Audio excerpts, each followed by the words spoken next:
కోపం వస్తుంది మీకు? అలా ఏం లేదు. అనుభవం చాలా షార్ట్ టెంపర్డ్ అండి. అవునా? ఈ మధ్యలో తయారైనట్టుంది. ముందు మాతో ఇలా లేదు, అంటే ముందు తెలిసిన అనుపమ ఇలా లేదు అంటున్నా. అది 9 years ముందు, 8 years ముందు. ఓకే. ఏ విషయంలో మీకు టిల్లు స్క్వేర్ లో కోపం వచ్చింది?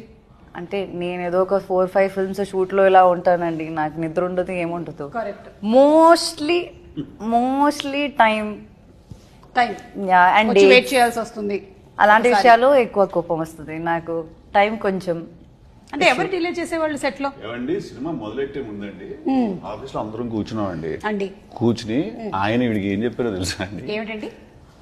అతను ఏం తీస్తాడో మాకు తెలీదు, అతను తీస్తా ఉంటాడు, అదంతా ఫైనల్ గా ఇంత వచ్చాక దాని కంప్యూటర్ లో వేసుకుని చూసుకుని we will make sense out of it. ఈ సినిమాకి కథా కాకరకాయ ఏం ఉండదు అని ఈ యాజ్ ఇట్ ఈజ్ ఇదా కదా లాంగ్వేజ్, ఎగ్జాక్ట్లీ ఇదే లాంగ్వేజ్ లో చెప్పాడండి ఆవిడకి. అదేమిటండి, ఒక సినిమా స్టార్ట్ అవ్వక ముందు ఒక బౌండ్ స్క్రిప్ట్ తో మొదలు పెట్టాలి అంటారు.